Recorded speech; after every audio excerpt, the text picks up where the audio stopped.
Cannes, son tapis rouge, son festival du cinéma, ses stars et ses photographes. Pendant 10 jours, le monde entier a les yeux rivés sur la Croisette. Mais ce soir-là, le festival va se faire voler la vedette par un hôtel. 900 invités, la comédienne anglaise Christine Scott Thomas comme marraine. Spectacle, son et lumière, feux d'artifice. Il fallait au moins ça. 80 millions d'euros, 3 ans de travaux ont été engloutis dans la construction de cette aile. Tout en haut, il y a la suite qui détient désormais la palme de la chambre d'hôtel la plus grande, la plus chère du monde. Au fait, vous avez une petite idée sur ce que ça coûte pour juste y dormir? J'imagine c'est entre peut-être 600, 700 euros la nuit. Peut-être un petit peu plus. 38 000 38 000. Ah bon? Waouh, 38 000. Ouais. 5 000 euros la nuit. 38 000? Tant que ça. Il doit y avoir un certain confort et beaucoup de services à la clé avec, je pense. À quoi peut bien ressembler une suite à 38 000 euros la nuit et qui peut se l'offrir? C'est ce que vous allez découvrir dans quelques instants. Pour les palaces, la crise, c'est déjà du passé. Les milliardaires se sont refaits, alors des hôtels haut de gamme, il va s'en ouvrir un peu partout. Toujours plus grand, toujours plus beau, toujours plus luxueux. En jeu, un marché de près d'1,5 milliard d'euros. Combien ça coûte pour construire un palace? Est-ce que ça rapporte au final? Et comment obtient-on la si prestigieuse 5e étoile? Cette semaine, combien ça coûte l'hebdo? C'est Palace. La suite la plus chère du monde, bonjour, bienvenue dans le Penthouse. la voici. Ici, ce n'est pas un double, mais un quadruple salon. Alors, voici dans la salle à manger. Tout en bois, acajou et tonchot pour rappeler les yachts de luxe. 2 chambres, 3 salles de bain. Pas la peine de chercher du bling-bling. Le vrai luxe, c'est l'espace. 650 mètres carrés sur 2 étages, face à la mer. Pour 38 000 euros la nuit, le client a aussi droit au service de Gilles, le butler, une sorte de majordome personnel à qui l'on peut demander tout ce qui nous passe par la tête. Ça peut être un dîner, après une demande particulière, un plateau d'huîtres, plein de choses, la location d'un yacht. Et on peut le sonner à n'importe quelle heure du jour ou de la nuit. Vous valez combien sur les 38 000 euros? Je suis offert avec la prestation. Celui qui doit trouver des clients capables de louer cette suite hors norme, c'est Emmanuel Co, le directeur. On va commencer par un atout majeur qui est la vue sur les marches du palais que je vous montre avec grand plaisir. Le top, pour pouvoir suivre la montée des marches sans avoir à se battre, pour être aux premières loges. Et ce n'est pas tout, il y a bien sûr la salle de sport, avec coach personnel. Tout pour la remise en forme, donc vélo elliptique, table de massage. Et juste à côté, un salon de coiffure privé pour ne pas avoir à faire la queue chez le coiffeur.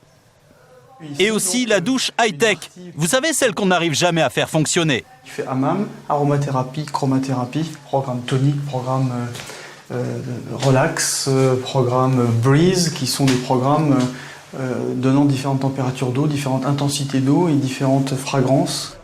Si le Majestic a dépensé 80 millions d'euros pour acheter un terrain grand comme la moitié d'un stade de foot et y faire construire 45 suites, c'est que depuis quelques années, une nouvelle clientèle a fait son apparition dans les palaces. Et ils veulent de l'hyperluxe. Le premier client a loué la suite de 650 mètres carrés avec solarium et piscine privée sur le toit est russe. Un homme d'affaires. Il a réservé la suite pour toute une semaine. Ça va lui coûter 200 000 euros. Le prix d'un appartement. Pour booster l'image des palaces français à l'international, la France a créé un nouveau classement il y a 1 an. Fini les 4 étoiles luxe, place aux 5 étoiles. Mais une telle distinction, ça se mérite. Et ce jour-là, le Bristol, un palace parisien historique, joue gros. Il passe sa visite d'inspection. Et c'est Patrick, un spécialiste mandaté par le ministère du Tourisme, qui va décider du sort de cet hôtel et de ses 55 millions d'euros de chiffre d'affaires. Vous ne pourrez pas voir son visage, son travail requiert l'anonymat. Bonjour. Jean-Louis s'est mis sur son 31, c'est le directeur de l'établissement, il n'a pas le droit à l'erreur. La 5e étoile, ce serait 10% de réservation en plus. Les clients qui viennent des États-Unis ou autres, quand ils regardent, qu'ils cherchent un hôtel, ils vont peut-être regarder d'abord les 5 étoiles parce que c'est aussi un classement international. Décoration des chambres, accueil, propreté, service, tout compte. C'est un peu comme si ce palace repassait le baccalauréat. L'hôtel 5 jours sur 7, 7 jours sur 7, je l'ai validé. Dîner à l'hôtel 5 jours sur 7, 7 jours sur 7, je l'ai validé. Mais ici, seule différence, une seule mention valide l'examen, l'excellence. Il a 298 points potentiels. Il se doit d'obtenir le minimum de 95%, donc 283 points. En dessous de ces 283 points, l'hôtel n'est pas classé.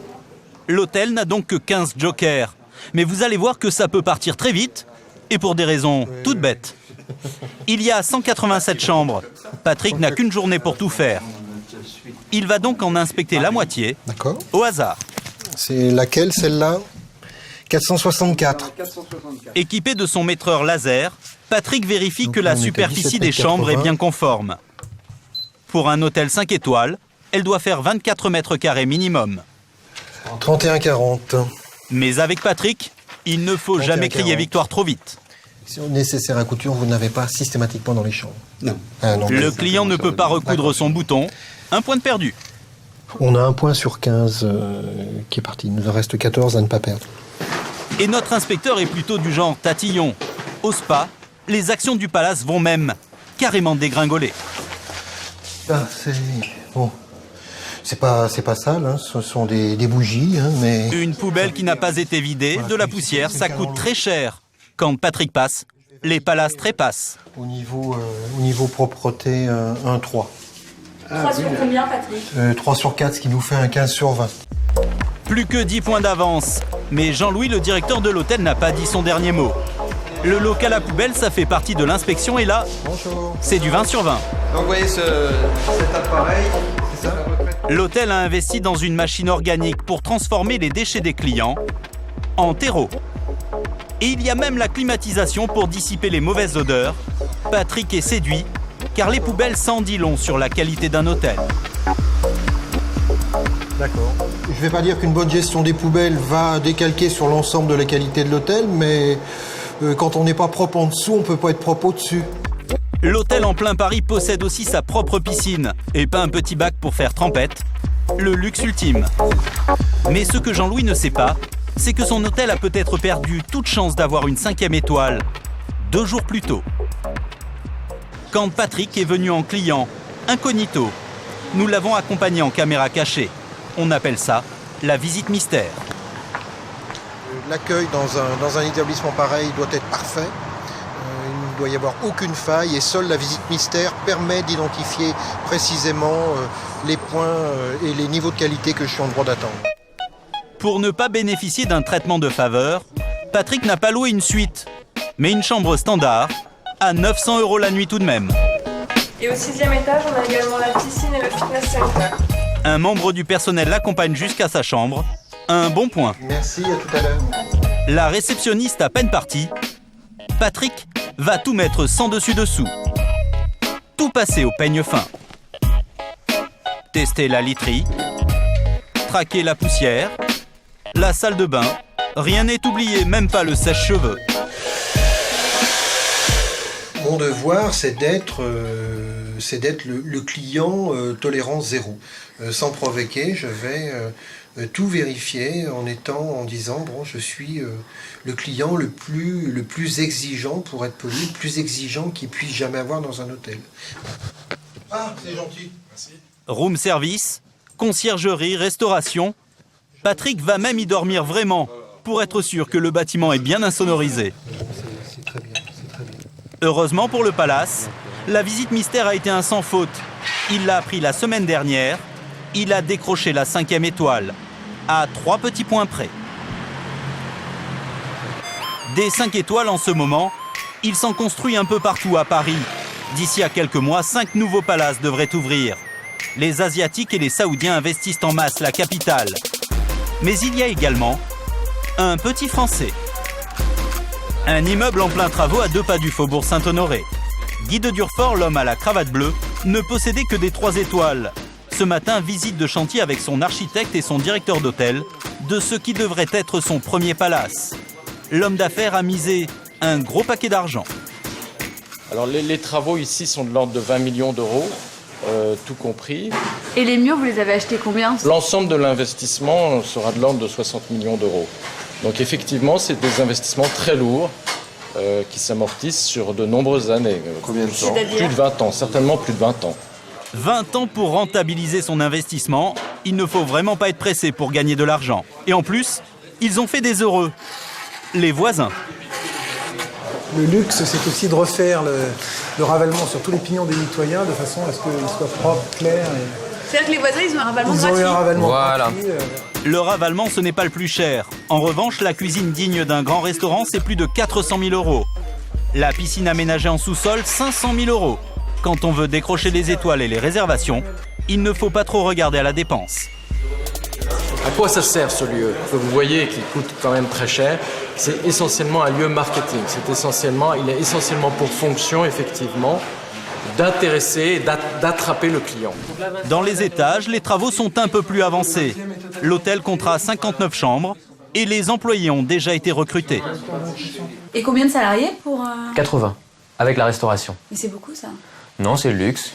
Pratiquement 2 salariés par chambre pour un hôtel de luxe. Pour que l'hôtel soit rentable, il faut le remplir à 70% en moyenne. Et aujourd'hui, la pression est forte car ça n'en a pas l'air. Mais l'ouverture est prévue pour le mois prochain. Dans exactement 5 semaines. Vous y croyez? Bien sûr. Certaines chambres ont déjà été louées.